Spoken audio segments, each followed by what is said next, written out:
დიდი მადლობა ანტონ ვაჭარაძე გახლავთ დღეს ჩვენთან ერთად. ის არის IDFI-ის მეხსიერების და დეზინფორმაციის კვლევების ხელმძღვანელი. ცხადია, ჩვენ ძალიან ინტერესით ვაკვირდებით იმ პროცესს, რასაც ქვია რუსეთის მიერ საქართველოს წინააღმდეგ ჰიბრიდული ომის წარმოება და ამ პროცესში მნიშვნელოვანი ადგილი უკავია უშუალოდ საინფორმაციო ოპერაციებს. სწორედ ამ თემაზე ვისაუბრებთ ანტონთან ერთად. ანტონ, მადლობა და დავიწყოთ რა შეგიძლია გითხრა ოპერაციების აი ამ ტიპზე, რამდენად განიცადა მან ტრანსფორმაცია და რა ფაზაში ვიმყოფებით ამჟამად, რამდენად განსხვავებული არის თუნდაც 10 წლის წინანდელი ვითარება დღევანდელისგან. კი ბატონო გიორგი, დიდი მადლობა ამ საუბრისთვის. დიახ, ჩვენი ორგანიზაცია აკვირდება ისევე როგორც თქვა ტრადიციულ მედიას, ასევე განსაკუთრებით სოციალურ ქსელებს, თუ რა ტიპის ინფორმაცია ვრცელდება საქართველოს შესახებ დაწყებული შარშანდელი აქციებიდან, შემდეგ უკვე წელს გაზაფხულის აქციები და განსაკუთრებით აი ნოემბრის შემდეგ, და ნოემბრამდე ასევე რა თქმა უნდა არჩევნებთან დაკავშირებით რა ხდება ზოგადად როგორც რუსულ მედიაში. და კი, ძალიან გააქტიურებულია ეს ყველაფერი, მინდა პირდაპირ თავიდანვე თქვა, აქ ასე ვთქვათ, ხდება სრულად გამოყენება, რაც აქვთ არსენალში და რასაც ბოლო წლების მანძილზე განსაკუთრებულად აქტიურად იყენენ არამხოლოდ ვთქვათ ყოფილი საბჭოთა რესპუბლიკების წინააღმდეგ და არამხოლოდ იქ, სადაც რუსეთის ფედერაციას და კრემლს სურს გავლენების გაძლიერება, არამედ ამას ხედავთ თუნდაც ევროპაში, ამერიკის შეერთებულ შტატებში და ასე მთელ მსოფლიოში. ანუ ეს არის ერთი დიდი კრემლის მიერ დაგეგმილი, ერთი დიდი, ასე ვთქვათ, გლობალური ოპერაციის ნაწილი და ჩვენ ვაკვირდებით ამას და გვაინტერესებს თუ რა ხდება, ანტონ, აი მეც ცოტა რა ხნით შეიძლება, მქონდა როგორ ერთ შეიძლება. კოლეგასთან საუბარი, მაგალითად რუმინელი გამომძიებელი ჟურნალისტი იყო და ეგ რუმინეთში იცით თქვენ რომ საპრეზიდენტო არჩევნებში იყო ჩარევის მცდელობა კი არა და ჩარევა პირდაპირ და არა მხოლოდ რუმინეთი იყო, ასე ვთქვათ, სამიზნე, ხო? ეგ მოლდოვაში ანალოგიური იყო და ანუ რა საქართველოს თქმა არის უნდა. ამისი სეგმენტი, ესე შეგვიძლია ვთქვათ, რომ აი ამ ოპერაციის სეგმენტი არის თუ რაღაცა დიახ, რა თქმა კონკრეტულად უნდა. ფოკუსირებული შეიძლება იყოს რომელიმე ქვეყანა რაღაცით. არა, სხვათა შორის აი ჩვენც გვაქვს საუბრები, ჩვენც უყურებთ ღია წყაროებში გავრცელებულ ინფორმაციას და ძალიან გავს ერთმანეთს ეს ყველაფერი. ეს არის ერთი, ასე ვთქვათ, მეთოდიჩკას რო ეძახიან, ანუ ერთი ტექსტბუქიდან, ასე ვთქვათ, ერთი სახელმძღვანელოდან განხორციელებული ანალოგიური ტიპის შედეგები, რაც საბოლოო ჯამში ისახავს უფრო დიდ მიზნებს, ასე ვთქვათ, რაც ვნახეთ მოლდოვაში, სადაც ბეწვზე გადაურჩა ქვეყანა პროევროპელი კანდიდატის სანდუს დამარცხებული დაფისულ რამდენიმე თვის წინ და იგივე რუმინეთში, სადაც საერთოდ წარმოუდგენელი რამ მოხდა აი ამ TikTok შეტევით, ასე ვთქვათ, სიტყვით და სხვა ქსელებში განხორციელებული, დაგეგმილი და მიზანმიმართული, ტარგეტირებული ოპერაციით, იქაც აირია სიტუაცია და საქმე ჰქონდა უდიდეს ჩარევასთან არჩევნებში, თუმცა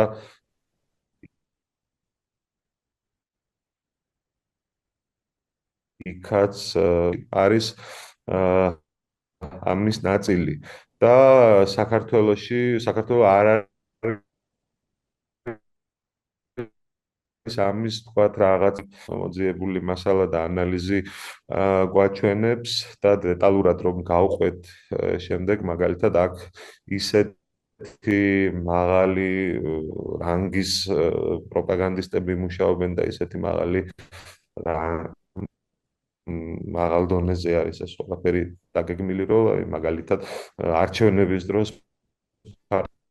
გავრცელდა ჩამოსული იყო და აქედან ოპერირებდა ადამიანი პროპაგანდისტი კრემლის საინფორმაციო ინფრასტრუქტურის ნაწილი, რომლის შესახებ ნებისმიერი ინფორმაცია ამერიკას აქვს შეფასებული ჯილდო $10 მილიონი.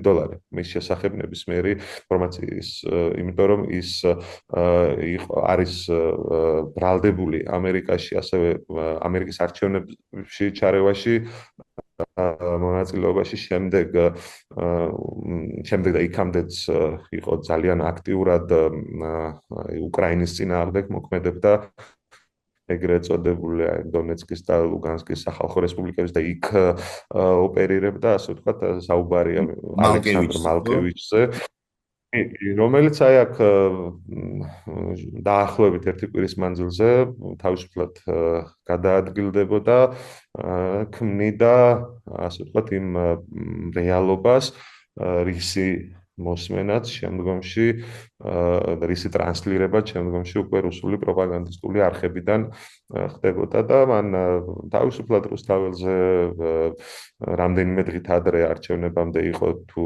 გახსოვთ ქართული ოცნების მიერ ორგანიზებული ხალხის მასობრივი აქცია მსვლელობა და შემდეგ გამოსვლები რუსთაველზე, მათი წინასაარჩევნო კამპანიის დასკვნითი ღონისძიება. შემდეგ ის იმყოფებოდა გორში და ასე შემდეგ, როცა ხედავთ რომ გარდა იმისა, ვთქვათ, ჩვენი აზრით რომ ეს რა თქმა უნდა იყო ჰიბრიდული საინფორმაციო ომის შემადგენელი, ასევე ეს შეიძლება ყოფილიყო ერთგვარი მესიჯი, რომ ჩვენ ვართ ჩვენს ტერიტორიაზე უსაფრთხოდ, რომ მიუხედავად იმისა, რომ ამ ადამიანზე არის ისეთივე ჯილდო დაწესებული, როგორც მაგალითად უმაღლესი დონის ტერორისტებზე და ლიდერებზე ტერორისტული ორგანიზაციების, ზუსტად მსგავსი ჯილდო $10 მილიონი, თუმცა ამ ადამიანმა თავისუფლად გაატარა აქ სადაც ერთ კვირაზე მეტი, ჩაწერა ვიდეოები,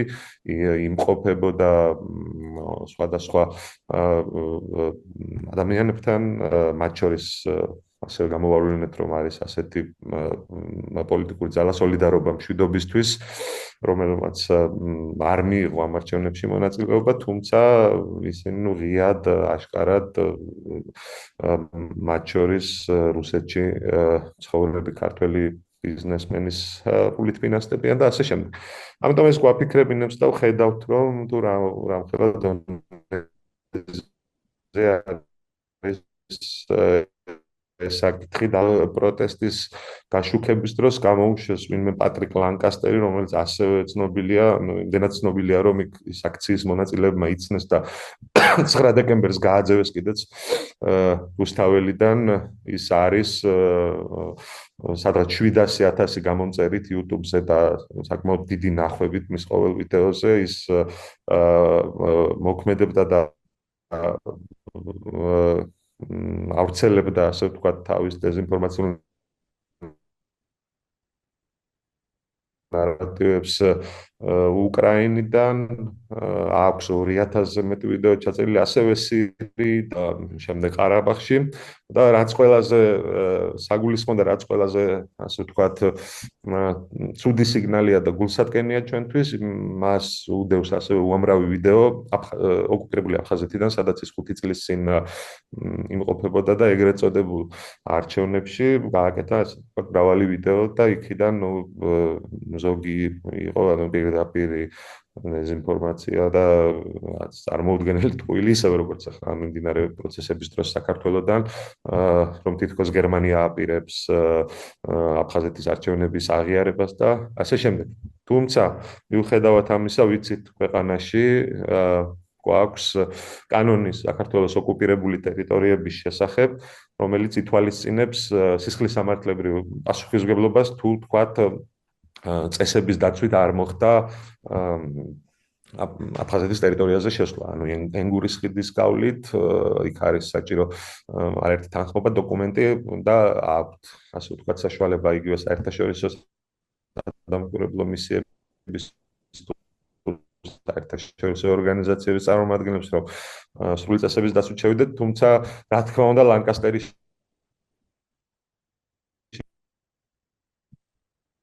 ანტონ, უნდა შემთხვევაში გითხოთ, ესეთი რამე დიახ, როცა უკვე უნდა ფართოდ გითხოთ გავრცელდა. თქვენს კვლევებში რა სხვაობები და დამთხოვები არის მაგალითად უკრაინის 2014 წელთან მიმართებით, ხო? ანუ აი მაგალითად მაიდანი და ანტიმაიდანი, მაგალითად აი ეს ყირიმის ოკუპაციამდე, ესე იგი და ანექსიამდე ნატოს საწინააღმდეგო გამოსვლები აქვს. უარი ევროკავშირზე, მე რაღაც ამ აქციების გაშავებები და ასე შემდეგ. აი, რა სხვაობებსა და თითქმის დამთხოვებზე შეგიძლიათ ისაუბროთ? თითქმის მიყვება ეს ნარატივი, რა თქმა უნდა, დავიწყოთ იქიდან, რომ უარყოფით კონტექსტში გამოიყენება უკვე საქართველოს შემთხვევაში სიტყვა მაიდანიზაცია, რასაც არა მხოლოდ რუსი პროპაგანდისტებისგან, არამედ ქართული ოცნების და სხვა პრორუსული პარტიების უმაღლესი პოლიტიკური თანამდებობის პირებისგან გვესმის სიტყვა, რომელიც არის, რა თქმა უნდა, სტიგმატირებული უკვე და რომელიც წარმოადგენს აი ნარატივის ნაწილს, ომში ჩართვის ნარატივის ნაწილს, დანგრეული უკრაინის, განადგურებული უკრაინის და იმის, რომ დასავლეთს და დასავლეთში ძალებს და მათ შორის აი ამ ღრმა კონსპიროლოგიური თეორიები მოყავთ, დაიწყო ეს კობახიძემ, შემდეგ გააგრძელეს სხვებმა ეგრეთ წოდებული deep state და ასე შემდეგ, იქამდე ეს იყო გლობალური ომის პარტია, რომელსაც სურს რომ საქართველოში გახსნას მეორე ფრონტი, აი ეს კონოტაციაა. სხვა რაც შეიძლება იყოს, რა თქმა უნდა, 10 წლის მანძილზე დაიხვეწა ასე ვთქვათ ტექნოლოგიები, შეიცვალა გარკვეული მესიჯები და რაც დაიტესტა და იქ კარგად იმუშავა, მაშინ იმ კონტექსტში ჩვენთან გამოიყენება უკვე მხოლოდ ეს. ანუ ჩვენ უფრო მეტად დაუცველები გავხდით, იმიტომ რომ მაშინ 14-ში რა თქმა უნდა უფრო ნაკლებად იყო დახვეწილი. შემდეგ დაგროვდა დიდი გამოცდილება 10 წლის მანძილზე, ხო? და ზუსტად რა მესიჯებიც დატესტილია და რა მესიჯებიც ყველაზე მეტად ურტყამს, ასე ვთქვა და რა მესიჯებიც, რომელი მესიჯებიც ახდენს საზოგადოების ყველაზე მეტ პოლიტიზებას, პოლარიზებას, სწორედ ის გამოიყენება ის მესიჯები ჩვენთან. იგივე მარტის აქციიდან მოყოლებული და პირდაპირ ტყუილზე დაშენებული ეს ყველაფერი მარტის აქციებზე TV Zvezdas ჟურნალისტი, რომელიც TV Zvezda არის მოგეხსენებათ რუსეთის თავდაცვის სამინისტროს არქი არის დაფინანსებული არქი და როცა იყო გაკრული ციტატები ტიციან ტაბიძის პორტრეტით და სხვა ქართველების და სხვა ასე ვთქვათ საბჭოთა სისტემაში შეწირული ქართველების და რუსეთის შეწირული ქართველების პორტრეტები ეს კალბატონი აცხადებდა, რომ აქ არის სტეპან ბანდერას პორტრეტები.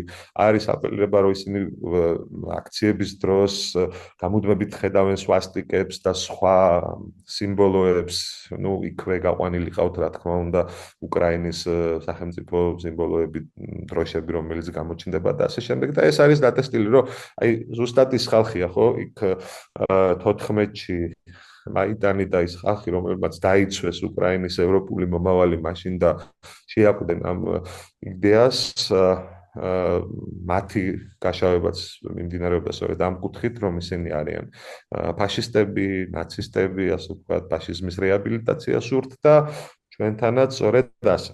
ამგვარად ერთი ხალხის ნაწილი, ასე ვთქვათ, ძირითადი ის ბირთვი და მოტორი, ასე ვთქვათ, ვინც ამოძრავებს ამ პროტესტებს და დანარჩენებს წარმოაჩენენ როგორც დაბნეულ ახალგაზრდებს, რომლებსაც სურთ კი, რაღაც სურთ, ვთქვათ, თუმცა არ იციან რა სურთ. და უბრალოდ მიყვებიან ცხრებივით აი ამ კარგად დაგეგმილ ოპერაციას. ეს არის მათი ძირითადი ხაზი. ასევე ხაზი არის ის მუდმივად გამუდმებით, რომ ნელ-ნელა ეს ყველაფერი ძალას კარგავს, ეს მხოლოდ რამდენიმე ადამიანი რჩება, რა თქმა უნდა, იქ არის საუბარი, ასევე ვინც აქციაზე გადის, რომ ის არის ყველა დაფინანსებული და მათ უხდიან, ან აშანტაჟებენ, აშინებენ, მათზე აქვთ რაღაც ინფორმაცია და ამიტომ აიძულებენ, რომ გარეთ იდგეს და ასე შემდეგ.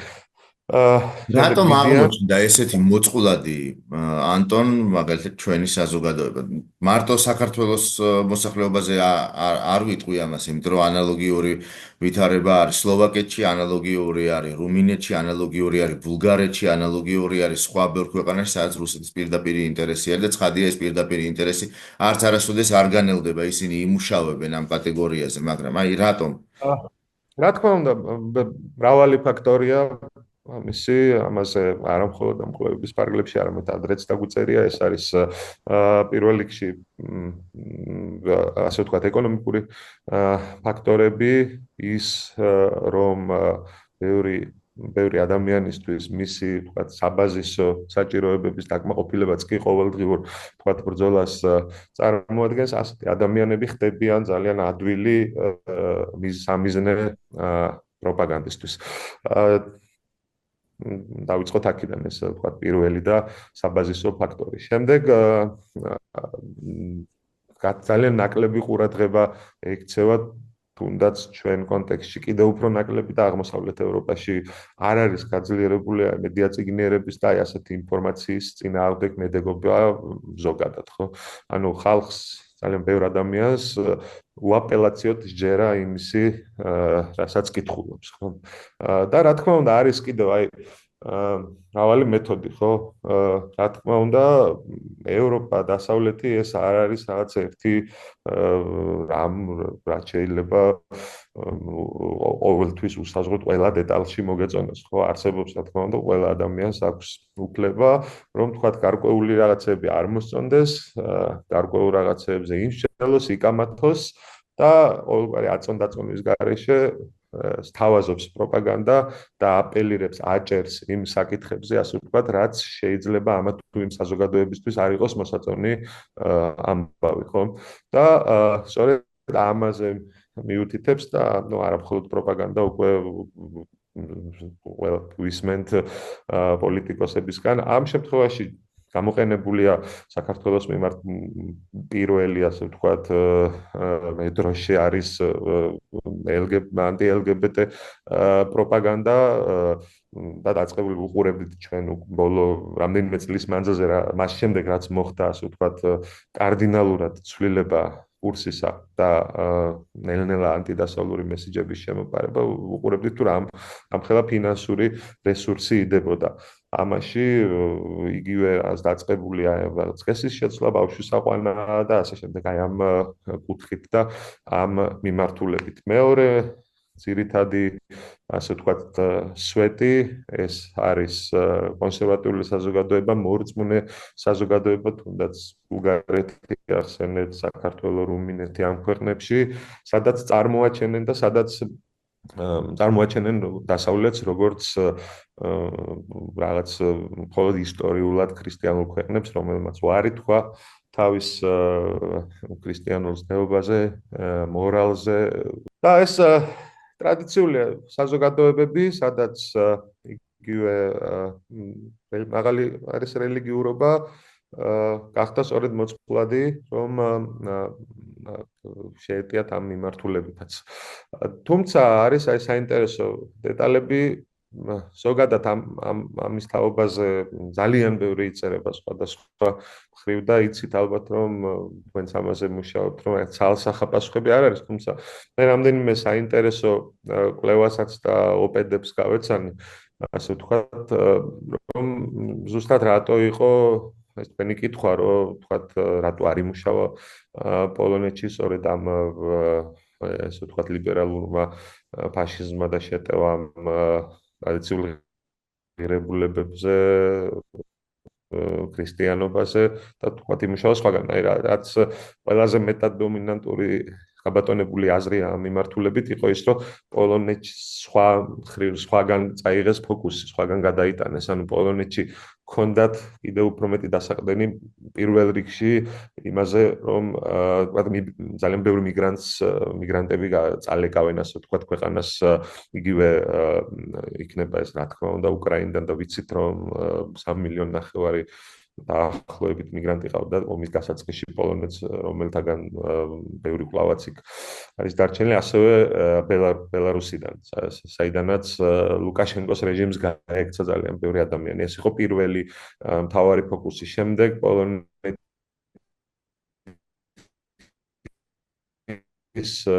ისტორიას თუ უმძიმესი დაღი აზის ამ ქვეყანას მეორე მსოფლიო ომის დროს ნაციზმის და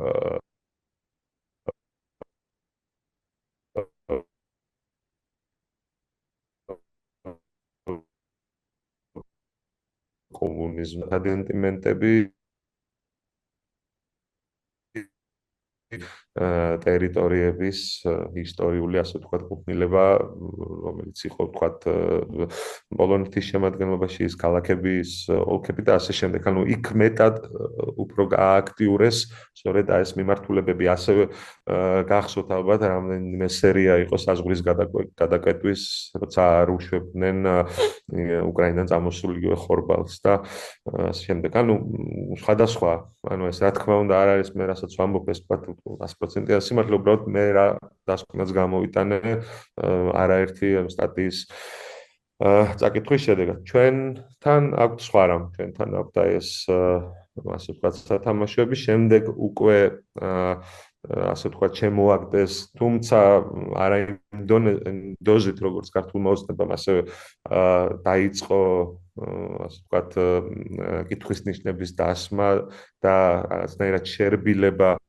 პოლიტიკის საქართველოს ოკუპირებულ ტერიტორიებთან de facto აფხაზეთსა და ცხინვალის რეგიონთან სამხრეთ ოსეთთან მიმართებაში და კიდე იყო საინტერესო ერთ-ერთი ძალიან საინტერესო ეს ჩვენს დავწერეთ და ასევე გავრცელდა სხვადასხვა არხებით, რომ მაგალითად წინა საარჩევნოდ 2023 წლიდან მოყოლებული პირდაპირ დირექტივა იყო მოსკოვიდან, რომ ასე ვთქვათ აფხაზეთის de facto ხელისუფლებას ასე ვთქვათ შეერბილებინა და გარკვეულწილად ხელშეწყობა გამოეხატა ქართული ოცნების მიმართ. ანუ თუ გახსოვთ მას შემდეგ რაც ბჟანიას თავრობის სახლი დაარბიეს, იქ აღმოაჩინეს ვერ მოასწრეს ძალიან ბევრი დოკუმენტის გადამალვა ან განადგურება და ინალა წელებში კი ეს დოკუმენტაცია. კი, გავრცელდა ერთი წერილიც, მათ შორის, როცა იმ დროინდელი ეგრეთ წოდებული საგარეო საქმეთა მინისტრი ინალა არძიმბა ამ დოკუმენტში წერს მის ასევე de facto პრეზიდენტს, რომ კრემლს სურს, რომ გარკვეულწილად შეიცვალოს რიტორიკა საქართველოს მიმართ. სოხუმის წრეებში და კონკრეტულად აღწერს, რომ ეს ასე ვთქვათ, უნდა შერბილდეს ყველაფერი და ну ეს ჩვენი აზრით იყო ასევე ეს ორხრივი პოლიტიკის გამოხატულება, ვიცით რომ პრაქტიკულად დასაჯეს და კიდევ მიმდინარეობს აფხაზეთის დასჯა იმის გამო, de facto აფხაზეთის დასჯა იმის გამო, რომ მათ არ მიიღეს ის საჭირო კანონები, რომლებიც სჭირდებოდა კრემლს და რომლითაც ოლიგარქები და ბიზნესები შესძლებდნენ. პირველში უძრავ ქონებასთან დაკავშირებით, კი. უძრავ ქონების იქნებოდა ეს უძრავ ქონების ბინების და მიწების კანონი და ნუ სასაცილოა სატირალი რომ არ იყოს, ისევე როგორც მაგალითად ქართულ ღვინოში იპოვეს 2000-იან წლებში პესტიციდების მაღალი დონე, ამჟამად მაგალითად მანდარინში იპოვეს რაღაც ისეთი მავნებელი, როცა რომლის შემდეგაც აუკრძალეს, ასე ვთქვათ, მანდარინის ექსპორტი რუსეთის ფედერაციაში და ყველაფერი ძალიან ასე ვთქვათ, ერთი შეხედვით შეიძლება კი ვფიქრობდეთ რაღაც რთული ინფრასტრუქტურა, მაგრამ ეს რაღაც მარტივი მესიჯები პირველივე შეხედვით გაგეღიმება თუ როგორია ეს მარტივი და სორხაზოვანია ხოლმე ხანდახან. ანტონ, ჩვენი საუბრის მიწურულს მინდა კითხოთ ესეთი რამ, რომ აი როგორ რა მეთოდებით, რა პრინციპით, რა მეთოდით შეგვიძლია წინ აღუდგეთ, ასე ვთქვათ, აი ამ დეზინფორმაციის და საინფორმაციო ოპერაციების ზოგადად, ძალიან მით კარგი კითხვა. უმეტეს იმ პირობებში, როდესაც მაგალითად, თავად მართველი ან ზოგადად პოლიტიკური ისტაბლიშმენტი თვითონ არის, ასე ვთქვათ, ინსტრუმენტი ამ ყველაფრისა. აი შეხედეთ ხომ, ესე იგი მოლდოვის მაგალითი არის ამისი ყველაზე ნათელი დადასტურება. იქ ესე იგი მთელი სახელმწიფო აპარატი, სამსახურები მუშაობდა ამის წინააღმდეგ და დანის პირზე გაიარეს, ვთქვათ 51-59-ზეც კი არ იყო ძალიან პროცენტი. ძალიან 50 რაღაც მეასედებმა გადაწყვიტა და ემიგრანტების ხმებმა არჩევნების შედეგ. როცა მთელი სახელმწიფო აპარატი, პოლიტიკოსები და ასე შემდეგ სპეციალური სამსახურები იქნებოდა თუ ის ხალხი, ვინც უნდა იმუშაოს მუდმივად და დღე-დაღამე გაასწოროს ამ თემებზე, ის ხალხი ყველა მუშაობდა ამასთან და ჩვენთან რას ვხედავთ? ჩვენთან სულ და მცირე ისიც შედეგი იყო 51%, არა უმეტეს, ხო? ხო, არა სამწუხაროდ. უმეტეს ხო. 51%-ზე. ჩვენთან ეს ყველაფერი არის პირიქით. ის ხალხი, ვინც უნდა იყოს ამით დაკავებული, ყველაზე მცირე ამაზე საერთოდ რეაქცია არ აქვს, ხო? და ყველაზე სულ მცირე ამას ვამბობ, რასაც ვხედავთ. იმიტომ რომ თუნდაც იმ ერთი ფაქტიდან, როდესაც ადამიანი, რომელიც არის რომის წინააღმდეგ უნდა დაიწყოს სისხლისამართლებრივი დევნა და 9 დეკემბრიდან კარგი თქვა საზღვარზე გაიპარა, თქვა არ არის ისეთი დახვეწილი ბაზები თუ ვინ შევიდა, გამოვიდა აფხაზეთში, თუმცა ეს ხო გავრცელდა ინფორმაცია, გავრცელდა ვიდეოები საჯაროდ, ხო 9 დეკემბერს. ბოლო ვიდეო აი ბატონ ლანკასტერს ამერიკაში დაბადებულს, რომელიც არის უკვე რუსეთის მოქალაქე და აქტიურობს, ბოლო ვიდეო გამოქვეყნებული აქვს 29 დეკემბერს, როცა შედგა ეგრეთ წოდებული ინაუგურაცია. ხო, აი 20 დღის მანძილზე სულ მცირე საჯარო სივრცეში ტრიალებს ეს ინფორმაცია და რა თქმა უნდა, ნუ მაშინ რა ის სპეციალური სამსახური ან სამართალდამცველი ხარ, ნუ ამას ვერ ხედავ, ხო? თუმცა ეს ადამიანი აგრძელებს თავისუფალ გადაადგილებას, დადის წერს ვიდეოებს და ამ საინფორმაციო სივრცე წალეკილი აქვს, ასე ვთქვათ, დეზინფორმაციით, თან ისეთით, როცა რომელიც აი პირდაპირ ყვილებზეა დაფუძნებული. იქ მაგალითად ბოლო ბლოკში დავწერეთ, რომ აჩერებს ადამიანს, რომელიც არის არგენტინიდან, ეს არგენტინელი აღმოჩნდება ძალიან გათვითცნობიერებულია კრემლის პროპაგანდისტულ მესიჯებში, ამბობს ყვილებს, რომ დემონსტრანტები ყველგან ხატავენ სვასტიკებს და ასე შემდეგ და რატო უნდა ამ ხალხს უკრაინიზაცია ვერ ხვდები, რატო უნდათ რომ დაანგრიონ ეს ლამაზი ქალაქი და ასე შემდეგ, ხო? ანუ აი 20 დღის მანძილზე ის ალბათ თავისუფლად მშვიდად ჩაჯდა თვითმფრინავში, თუ რითიც იყო ჩამოსული, შეიძლება ავტომობილით იყო და გადაკვეთა ისო საქართველოს საზღვარით და წავიდა და დარწმუნებული ვარ, ხვალ ისევ რომ მოუნდეს შემოსვლა, საერთოდ არ შეექმნება მას ეს პრობლემა. ეს არის ამ ამ მოწყობილობაში სამწუხაროდ, ან რეალურად ვართ რა უნდა მოქალაქის დავუდგეს, კრიტიკული აზროვნების იმედად დარჩენილები. ხო, ვართ იმედად დარჩენილი, რომ თვითონ საზოგადოება, ასე ვთქვათ, მაგრამ საზოგადოება ვერ იქნება ამის ვერ დაიცავს თავს. ჩვენ იმიტომ აქვთ ხელფასი, რომ რაღაცების გაკეთება ჩვენით არ შეგვიძლია, ხო, უნდა დაგვიწვას სახელმწიფო, უნდა მარტივი ორჯერ ორი. ამიტომაც ვიხდით ამ გადასახადებს. კი ბატონო, ხო, დიდი მადლობა. არის ასეთი სამწუხარო მოცემულობა, მაგრამ მე მაინც რა თქმა უნდა მჯერა და რა თქმა უნდა